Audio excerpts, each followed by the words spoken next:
Hello student, एक बार फिर से आपका स्वागत है आपको जो स्मार्ट स्टडी क्लासेस में। हाँ, तो हमारी इंटरमीडिएट की इंग्लिश ग्रामर क्लास चल रही थी और जिसमें चल रहा था आपका वोकैबुलरी। क्या चल रहा था? वोकैबुलरी, जिसको हिंदी में बोलते हैं शब्दावली। ये आपके एग्जाम में 14 मार्क्स का आता है। कितने मार्क्स का आता है? 14 नंबर का आता है। यदि आप इसको सही प्रकार से तैयार करते हो तो आप 14 नंबर बहुत ही आसानी से प्राप्त कर सकते हो, बिल्कुल भी आपको दिक्कत नहीं होगी। और इसमें एक खास बात है, इसमें जो मार्क्स दिए जाते हैं वो मैथ की तरह दिए जाते हैं। यानी कि जैसा मैथ में होता है कि यदि हमारा सवाल बिल्कुल सही होता है तो हमको पूरे मार्क्स दिए जाते हैं। सेम कंडीशन वोकैबुलरी में भी ऐसा ही होता है। यदि आपका आंसर सही होता है तो आपको पूरे नंबर दिए जाएंगे और यदि गलत होता है तो पूरे नंबर काट दिए जाएंगे, क्योंकि ये तो आपको पेपर में दिया होगा। ये आपको पेपर में दिया होगा और आपको सिर्फ क्या याद करना है? ये हिंदी मीनिंग याद करना है, ताकि जब आपको हिंदी मीनिंग आपको बहुत ही अच्छी तरह से याद होगा तो आपको क्या करना है? आपको ऐसा एक एग्जाम्पल बनाना होता है, जिसको आप कब बना सकते हो? जब आपको अच्छी तरह से इसका हिंदी मीनिंग पता होगा। तो आपको ज़्यादा कुछ नहीं करना है, ये इस इंग्लिश के साथ साथ आपको इसके हिंदी मीनिंग याद होने चाहिए। जब आपको हिंदी मीनिंग याद होंगे तो बहुत ही आसानी से आप इसको कंप्लीट कर सकते हो। कैसे करोगे?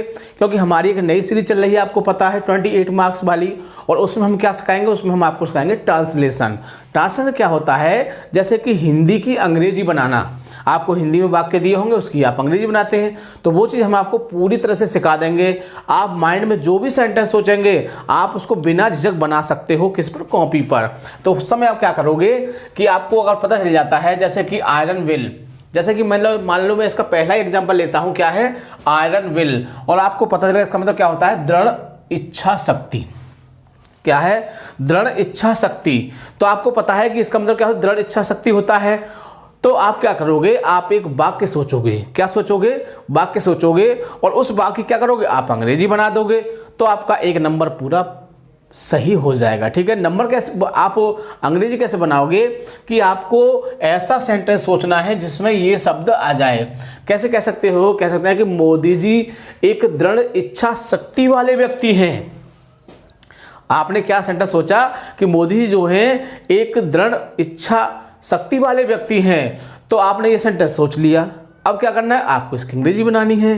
तो क्या करोगे? आप करोगे कि मोदी जी इज ए, और आप इस वर्ड को लिख दोगे आयरन विल मैन, है ना। इस तरह से आप बहुत ही आसानी से ऐसे वाक्यों को बना सकते हैं और आप इडियम्स एंड फ्रेज को बहुत ही अच्छी तरह से कंप्लीट कर सकते हैं। बिल्कुल भी आपको दिक्कत नहीं आएगी, सिर्फ आपको इनकी हिंदी याद होनी चाहिए। ठीक है ना। तो देखो, हमने भी कुछ एग्जाम्पल यहाँ पर बनाए हैं। ठीक है। उन एग्जाम्पल्स को हम यहाँ डिस्कस करेंगे, आपको समझाएंगे। यदि आपको वो एग्जाम्पल अच्छे लगते हैं तो आप इनको 1 या 2 बार पढ़ लोगे तो आपको ये बहुत ही अच्छी तरह से याद हो जाएंगे और इनकी हिंदी आपने माइंड में रखोगे। और जब एग्जाम में अगर इसमें से आता है तो क्या करोगे? उसको ऐसे ही आप बना दोगे। ठीक है ना। बहुत ही आसान से कर, बिल्कुल भी आपको दिक्कत नहीं आएगी। तो चलो स्टार्ट करते हैं इसको हम 1 से। तो पहला ही वर्ड है आपका आयरन विल। क्या है? आयरन विल, जिसका मतलब क्या होता है? दृढ़ इच्छा शक्ति। क्या होता है? दृढ़ इच्छा शक्ति। यानी कि आपको इसका हिंदी मीनिंग बहुत ही अच्छी तरह से याद रखना है यदि आप एग्जाम में एक अच्छा स्कोर करना चाहते हो तो। ठीक है ना। तो क्या है? दृढ़ इच्छा शक्ति। क्या होता है? Iron will. तो देखो, हमने सेंटेंस क्या लिया है वो भी हम देख लेते हैं कि सरदार पटेल। देखो, सरदार पटेल बहुत ही अच्छे व्यक्ति थे, देश के लिए बहुत ही अच्छी तरह से संघर्ष किया था, लड़ाई की थी इसलिए, और ये दृढ़ इच्छा शक्ति व्यक्ति थे। यानी कि जो मन में ठान लेते थे उसको पूरे करने के लिए पूरी कोशिश करते थे, भले ही कुछ भी करना पड़े। ठीक है ना। इसलिए इनका नाम लिया गया है यहाँ पर। तो सरदार पटेल वाज, सरदार पटेल थे ए मैन। कौन थे? एक व्यक्ति थे ऑफ आयरन विल। कैसे व्यक्ति? दृढ़ इच्छा शक्ति वाले। यानी कि कह सकते हैं कि सरदार पटेल एक दृढ़ इच्छा शक्ति वाले व्यक्ति थे। बस इतना ही करना है। अगर तुमको लगता है कि तुम एक ऐसे व्यक्ति हो, यानी कह सकते हो कि मैं एक दृढ़ इच्छा शक्ति वाला विद्यार्थी हूँ, तो बना देना उसको, क्या परेशानी है। मार्क्स पूरे मिलेंगे, घबराना नहीं है आपको। और आपकी नज़र में और कोई है इच्छा या दृढ़ इच्छा शक्ति वाला व्यक्ति तो आप उसका नाम लिख दीजिए। मैं आपसे ये नहीं कहूँगा कि आपको सरदार पटेल ही लिखना है, मोदी जी लिखो। अगर आपको लगता है कि राहुल गांधी है ऐसा व्यक्ति तो राहुल गांधी लिख दो। ठीक है। मैं आपको फोर्स नहीं करूँगा। ठीक है। अब देखते हैं दूसरा वाक्य क्या कहता है। तो दूसरा वाक्य में लिखा है, देखो, in the teeth of. In the teeth of क्या है? In the teeth of. क्या है, इन द टीथ ऑफ, जिसका मतलब होता है कठिनाई के सामने। क्या है, कठिनाई के सामने, कठिनाई के सामने।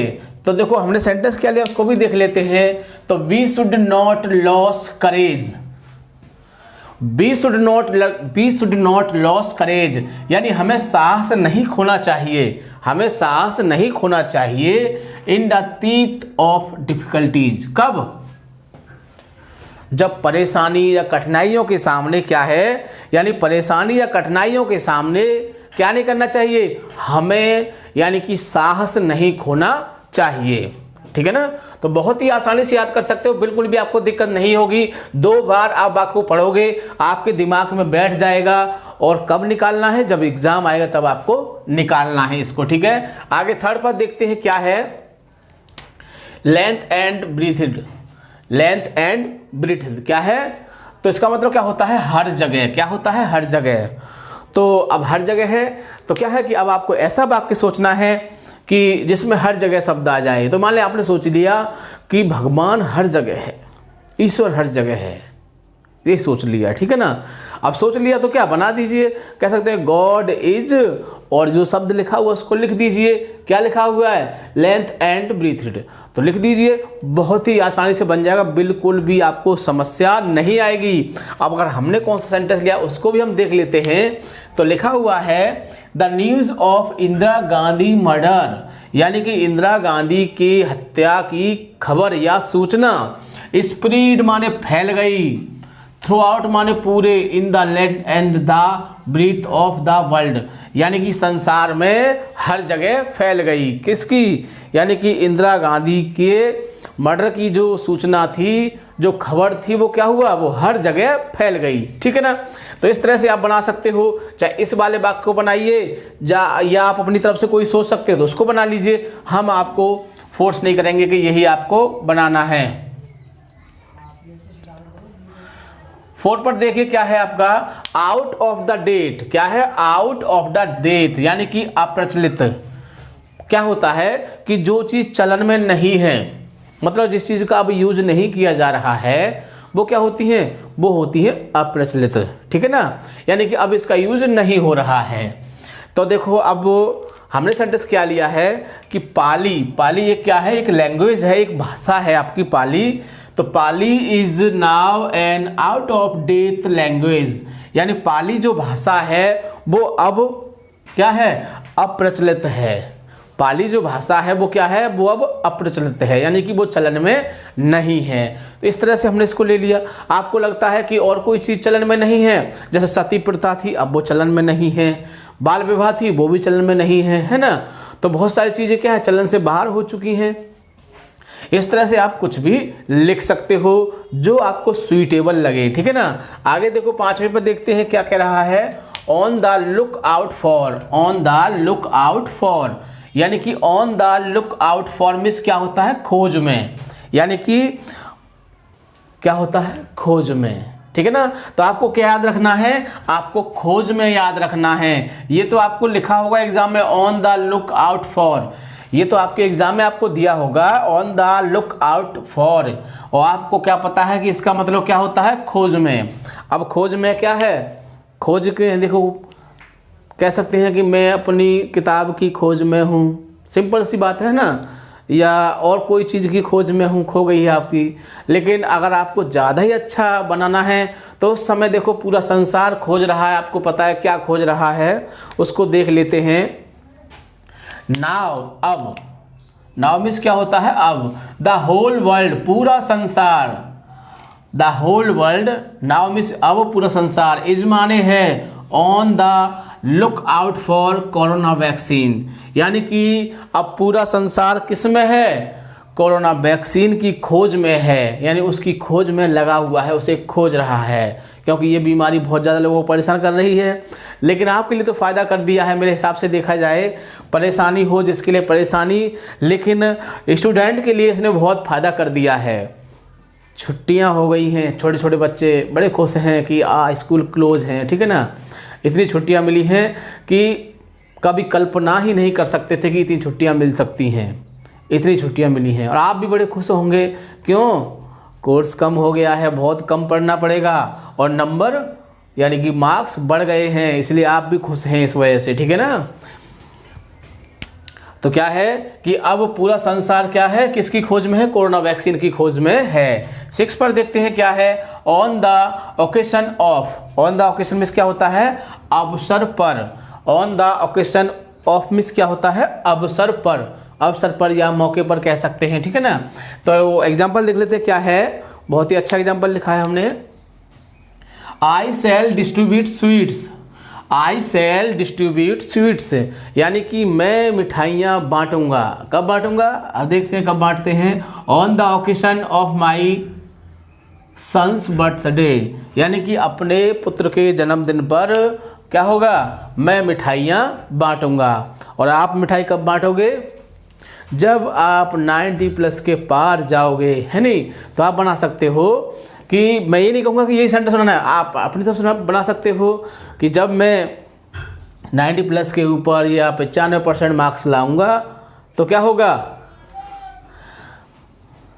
तो मैं उस मौके पर क्या करोगे, उस मौके पर आप मिठाइयाँ बांटोगे। बांटोगे नहीं बांटोगे, ठीक।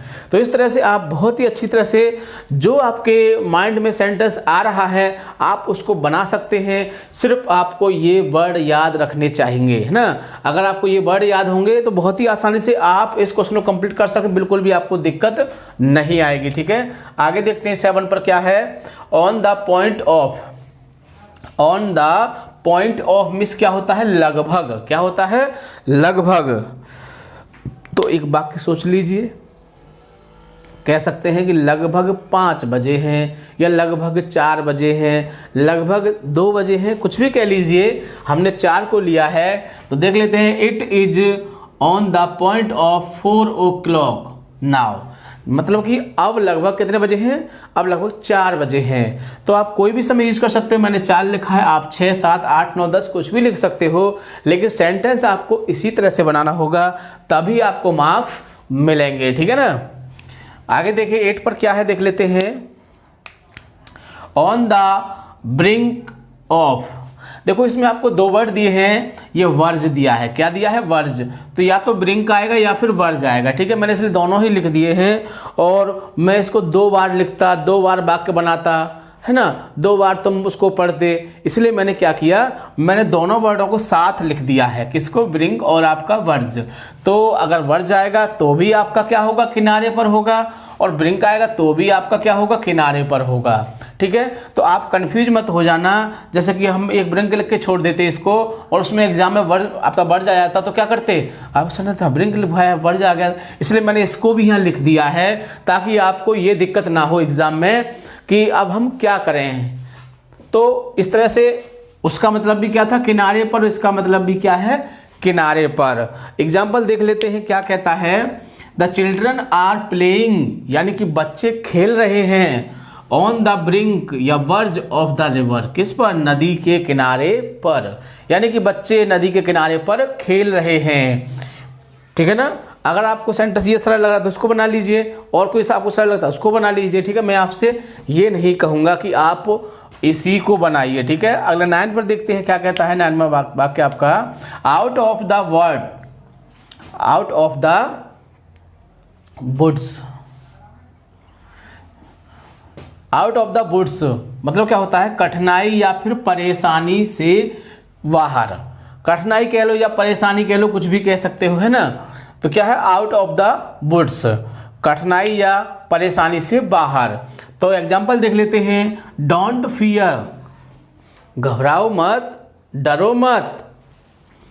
The father is now out of the woods, पिताजी अब क्या है, खतरे से बाहर हैं या परेशानी से बाहर हैं, ठीक है ना।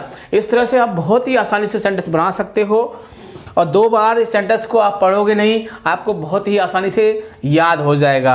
आगे देखो 10 पर देखते हैं क्या लिखा हुआ है, out of the pocket. Out of the pocket means क्या होता है, बिना पैसे। क्या होता है, बिना पैसे। अब बिना पैसे तो कुछ भी नहीं होता, आपको पता है। आप ये पढ़ रहे हैं, इसके लिए भी आपने पैसे दिए होंगे, हम पढ़ा रहे हैं तो हमें भी इसके लिए पैसे मिलते हैं, ठीक है ना। तो ऐसी कोई बात नहीं है, जो काम पैसों से होता है वो तो पैसों से ही होगा, और कुछ काम ऐसे होते हैं जो फ्री में भी हो जाते हैं, ऐसी कोई बात नहीं है, ठीक है। तो क्या है, बिना पैसे। तो out of the pocket means क्या होता है, बिना पैसे। तो एग्जाम्पल देख लेते हैं इसका, ड्यू टू कोरोना। ओहो, ड्यू टू कोरोना, जो कोरोना आपके पीछे पड़ गया है इस साल, है ना। तो ड्यू टू कोरोना, कोरोना के कारण क्या है, द पीपुल में से लोग, आर सैड, दुखी हैं। कोरोना के कारण लोग दुखी हैं। आउट ऑफ द पॉकेट, किसके, बिना पैसे के, यानी कोरोना के कारण लोग बिना पैसे के दुखी हैं। आपको पता है कोरोना आ गया है, लोगों के पास काम नहीं है तो पैसा भी नहीं है, इसीलिए क्या है, लोग बड़े परेशान हैं, लोग बड़े दुखी हैं। किसके, कोरोना के कारण या कोरोना के आने से, ठीक है। आगे 11 पर देखते हैं क्या है आपका, आउट एंड आउट, दो बार, आउट एंड आउट यानी पूर्णतः, यानी कि पूरी तरह से कोई काम पूरी तरह से होना है, यानी कि आउट एंड आउट मीन्स क्या होता है, पूर्णतः। तो एग्जाम्पल देख लेते हैं, he is out and out, he is वह है, आउट एंड आउट पूर्णतः क्या है, एक ग्रेडी मैन, एक लालची व्यक्ति, यानी कि वह पूर्णतः एक लालची व्यक्ति है। आप कह सकते हैं कि वह पूर्णतः एक ईमानदार व्यक्ति है, कह सकते हैं वह पूर्णतः एक बुद्धिमान व्यक्ति है, यानी कि जो सुइटेबल वर्ड हो आप उसका चयन कर सकते हैं। अगर आपको हमारा सेंटेंस हार्ड लगता है या समझ में कम आता है, ठीक है ना, इस तरह से आप अपने हिसाब से, क्यों कहते हैं ना कि हैंड अपने हिसाब से जो चीज़ बनती है वो ज़्यादा ही अच्छी लगती है। तो अगर आपको इससे अच्छा कोई एग्जाम्पल कहीं से मिल जाता है, मैं ये नहीं कहूँगा कि, या स्वयं बना सकते हैं, क्योंकि आप सब कुछ सीख जाओगे, स्टोरी बनाना सीख रहे हैं आप तो सब कुछ सीख ही जाओगे। और इंटरमीडिएट में बच्चा इतना एक्टिव तो हो ही जाता है कि वो चीज़ों को स्वयं कर सकता है, ठीक है। तो आगे देखिए 12 पर लास्ट को देखते हैं, आउट ऑफ द वे क्या होता है, अलग। Out of the way means क्या होता है, अलग। क्या होता है, अलग। क्या होता है, अलग। Out of the way means क्या होता है, अलग। तो एग्जाम्पल देख लेते हैं, ही लिव्स वह रहता है, आउट ऑफ द वे अलग रहता है, इन द हाउस घर में, वह घर में अलग रहता है। तो अगर आपको और अच्छा वाक्य बनाना है तो कह सकते हो कि मैं पढ़ाई के कारण घर से अलग रहता हूँ, यानी कि मैं पढ़ाई के कारण घर से अलग रहता हूँ। तो क्या होगा, ड्यू टू स्टडी, पढ़ाई के कारण मैं रहता हूँ, तो आई लिव, कहाँ रहता हूँ, घर से अलग, out of the way house, ठीक है ना। इस तरह से आप बना सकते हो तो एग्जामिनर पर और अच्छा प्रभाव पड़ेगा, ठीक है ना। तो ये थे हमने आपको 12 इडियम्स दिए जिनको आपको बहुत ही अच्छी तरह से पढ़ना है और बहुत ही अच्छी तरह समझना है। इसको वीडियो को 2 या 3 बार अच्छे से देखोगे ना तो आपकी समझ में बहुत ही अच्छी तरह से आ जाएंगे और आपको अच्छी तरह से याद भी रहेंगे। और सबसे खास बात हम आपको बता चुके हैं कि आपको इस वर्ड के साथ इसकी हिंदी याद करनी है। हिंदी अगर याद हो जाती है तो मैं इस बात की गारंटी ले सकता हूं कि ईडियम्स के नंबर आपको कोई रोक नहीं सकता है, ठीक है ना। इसलिए आपको इसको मेरे हिसाब से याद करना है। मैं जितना हो सकेगा आपको सरल से सरल माध्यम आपको बताऊँगा ताकि आप अच्छी तरह से इनको समझ सकें, ठीक है ना। तो वीडियो को अच्छी तरह से बार बार देखोगे ताकि आपकी समझ में बहुत अच्छी तरह से आ जाए। और सबसे खास बात, वीडियो को लाइक या शेयर करना नहीं भूलोगे ताकि और भी स्टूडेंट इस चीज़ का फ़ायदा उठा सकें, ठीक है।